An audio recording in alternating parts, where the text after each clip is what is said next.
À minuit, il a tendu sa main, et l'ombre a disparu. Mais ce qu'il a reçu en échange, personne n'oserait le demander. Avant de commencer, abonnez-vous, laissez un like et activez la cloche pour ne pas manquer les histoires les plus sombres et mystérieuses. Le soleil s'était couché depuis longtemps sur le petit village de Kofiré. La journée avait été étouffante, écrasée par la chaleur humide, mais la nuit apportait à présent un vent léger, porteur d'odeurs de bois brûlé et de terre mouillée. Les cases en banco, alignées comme des sentinelles silencieuses, semblaient s'endormir elles aussi. Mais Kamal, lui, ne trouvait pas le sommeil. Assis sur un vieux tabouret bancal devant sa maison, il fixait le sol poussiéreux, les coudes sur les genoux, les mains jointes comme s'il priait. Sa femme, Aïcha, dormait à l'intérieur, et leur petit garçon, Sami, respirait doucement, blotti contre elle. Mais Kamal avait les yeux ouverts sur l'obscurité. Depuis des mois, la vie lui pesait comme une pierre attachée à ses pieds. Ses champs de mil avaient été ravagés par une saison sèche imprévisible. Ses dettes envers le chef du village s'accumulaient. Il travaillait du matin au soir, mais même ses mains calleuses n'arrivaient plus à nourrir sa famille. La honte le rongeait. Chaque fois qu'il croisait un voisin, il avait l'impression qu'on le regardait comme un homme fini. Ce soir-là, il n'y avait pas de lune au début, juste des étoiles éparses, comme des petits yeux dans le ciel.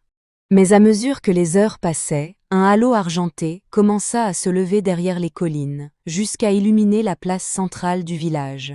Et c'est là que Kamal vit la silhouette. Elle se tenait au loin, immobile, là où le chemin poussiéreux quittait le village pour s'enfoncer dans la forêt. Au début, Kamal crut que c'était un arbre ou un gros rocher, mais non. L'ombre se détachait nettement contre la lumière de la lune. Elle semblait regarder dans sa direction. Il plissa les yeux, mais ne distingua aucun visage. Juste une grande forme drapée d'un manteau noir qui lui arrivait jusqu'aux pieds. Personne ne portait ce genre de vêtements dans le village, surtout pas par cette chaleur. Kamal sentit un frisson lui parcourir l'échine. Il détourna le regard une seconde, et quand il leva à nouveau les yeux, la silhouette avait disparu. Il resta immobile un moment, écoutant le silence. Seul le vent faisait grincer les branches du grand baobab près de la place. Il finit par secouer la tête, persuadé qu'il avait rêvé, mais au fond de lui, une sensation persistait. Quelque chose venait de commencer. La nuit était presque complète maintenant, baignée par une lune pâle qui étirait les ombres des cases sur la place du village. Kamal était encore assis dehors, les bras croisés sur la poitrine. Il n'arrivait pas à se défaire de l'image de cette silhouette noire. Soudain, un bruit sec rompit le silence. Un pas, puis un autre. Le regard se porta vers le sentier menant à la forêt. Et là, il la vit, la silhouette, plus proche qu'avant. Tellement proche qu'il pouvait distinguer une partie de son visage, ou plutôt, l'absence de visage. Sous la capuche, il n'y avait qu'une obscurité profonde, comme un trou sans fond. « Qui êtes-vous » lança Kamal, la voix tremblante. Aucune réponse. Mais la silhouette fit un geste. Lentement, elle leva un bras, pointant son doigt vers la forêt. Une invitation muette. Kamal sentit son cœur battre plus vite. Il pensa à Aïcha et Sami, endormis à l'intérieur. Une partie de lui criait de rentrer et de fermer la porte. Mais une autre voulait savoir. « Je ne peux pas » murmura-t-il. Et pourtant, ses pieds avancèrent, comme s'ils n'étaient plus vraiment sous son contrôle. En s'engageant sur le chemin, l'air changea. La chaleur étouffante de la journée avait disparu, remplacée par une fraîcheur presque glaciale. Les sons du village s'effacèrent derrière lui, avalés par le silence épais de la forêt. Les arbres formaient des silhouettes tordues, leurs branches semblant se tendre vers Kamal comme des mains. Il marcha, guidé par la silhouette noire, qui glissait plus qu'elle ne marchait vraiment. Parfois, il croyait entendre un murmure derrière lui, mais chaque fois qu'il se retournait, rien. Au bout d'un moment, ils arrivèrent devant une clairière éclairée par un feu étrange. Pas un feu normal. La flamme était haute, d'un bleu surnaturel, et ne produisait presque pas de chaleur. Autour, cette pierre dressée formait un cercle parfait. La silhouette se tourna vers lui. D'une voix grave, rauque, presque douloureuse à entendre, elle parla enfin. « Kamal, je sais ce que tu veux, je sais ce dont tu as besoin. » Kamal recula d'un pas. « Comment ? Vous connaissez mon nom ?» Un souffle étrange sembla passer entre les arbres, comme un rire. « Je peux t'offrir tout ce que tu désires, de l'argent, des récoltes, le respect, la puissance. » La voix se fit plus basse. En échange, il me faudra quelque chose de toi. Kamal sentit ses mains trembler. Il n'avait jamais cru aux histoires de pacte qu'on racontait au coin du feu. Mais là, sous cette lune froide, dans cette clairière interdite, il comprit que ce n'était pas une histoire, c'était réel. Kamal resta figé dans la clairière, incapable de détourner le regard de cette silhouette. Le feu bleu se reflétait sur ses yeux, donnant à son visage une lueur presque irréelle. Autour d'eux, la forêt semblait s'être arrêtée de respirer. « Que voulez-vous dire par « quelque chose de moi » demanda Kamal, sa voix plus basse qu'un murmure.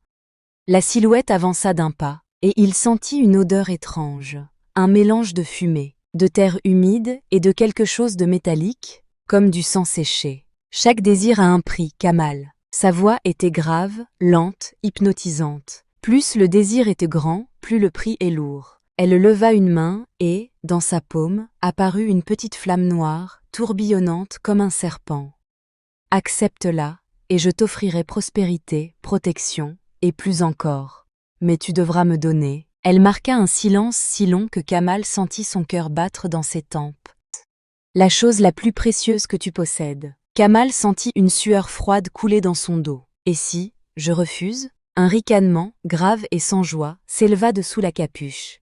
« Alors je disparaîtrai, et tu continueras ta vie, pauvre, oublié, brisé, jusqu'à ton dernier souffle. » Le vent se leva soudain, faisant danser les flammes bleues autour des pierres. Les arbres craquèrent comme si quelque chose, tout autour, se rapprochait. Kamal pensa à sa famille, à Sami, son fils, malade depuis des mois, pour qui il ne pouvait pas payer les soins, à Aïcha, qui se tuait à cultiver une terre aride. La voix en lui, celle de la prudence, criait de fuir.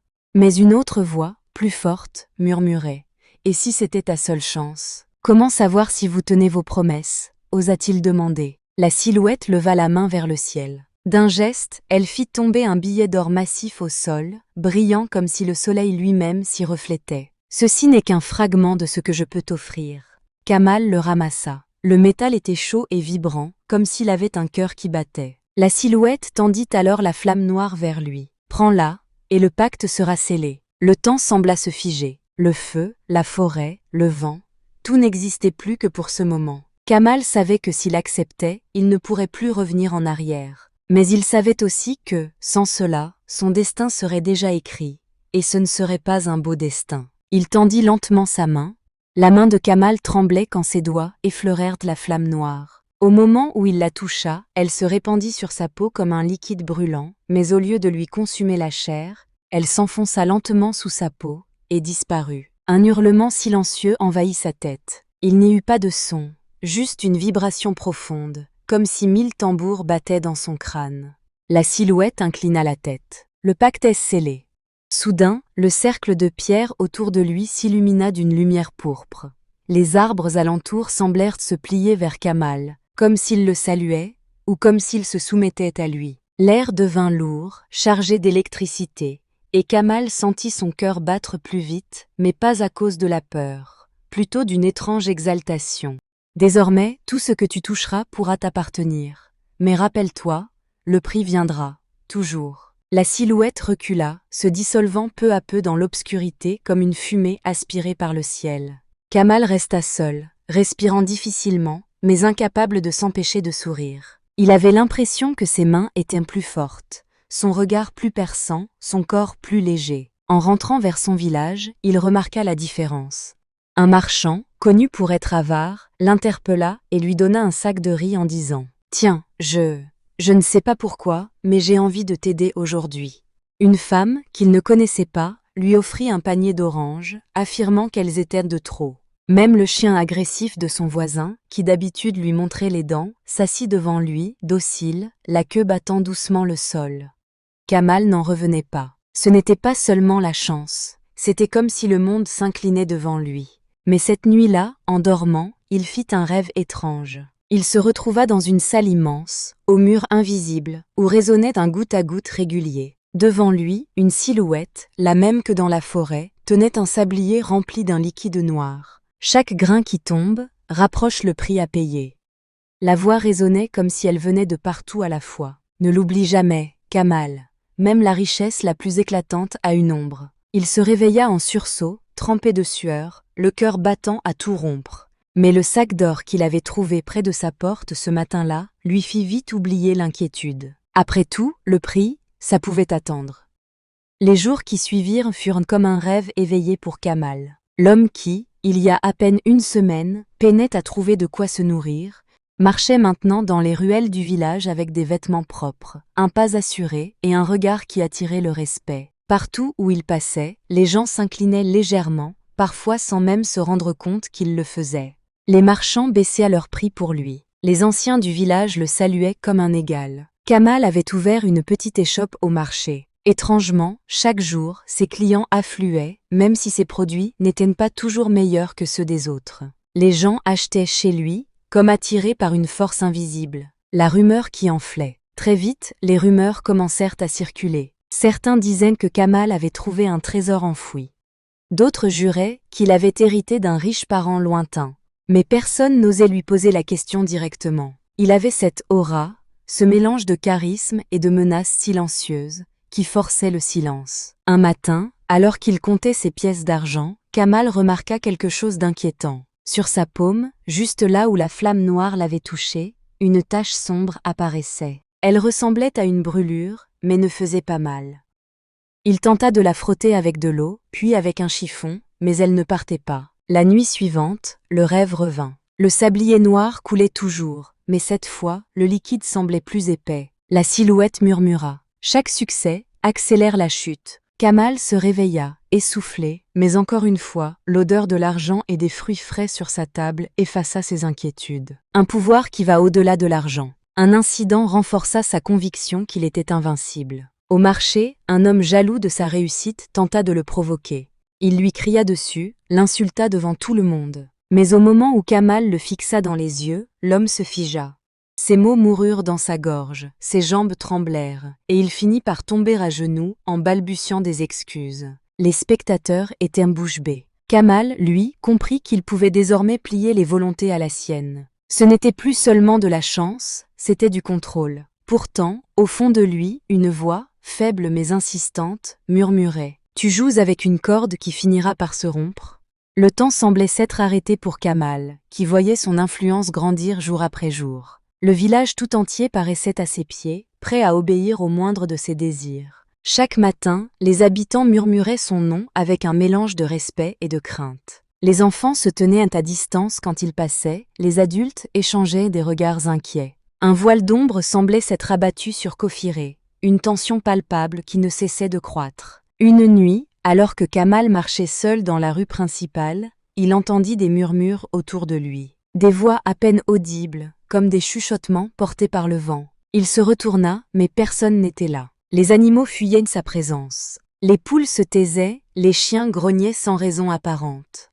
Même le vent semblait plus froid quand il était là. Certains villageois commencèrent à s'interroger. Ils parlaient à voix basse, craignant que Kamal ne soit plus simplement un homme, mais quelque chose d'autre. Une vieille femme, la sage du village, vint un soir lui parler en secret. « Kamal, tu joues avec des forces que tu ne comprends pas. » Elle lui parla des ombres, de l'âme, des pactes qui dévorent ceux qui les acceptent.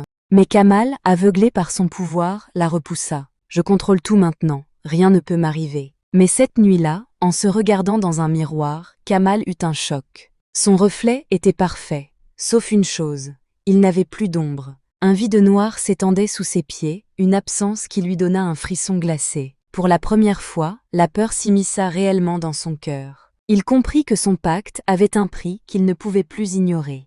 La peur avait creusé un abîme dans le cœur de Kamal. Chaque nuit, il redoutait le moment où l'obscurité l'envelopperait et où il se rappellerait que son ombre lui avait été volée. Déterminé à sauver ce qu'il restait de son âme, Kamal se tourna vers les anciens, les sages et même les margoulins du village. Il voulait comprendre, trouver un moyen de rompre le lien invisible qui le liait à l'étranger du baobab.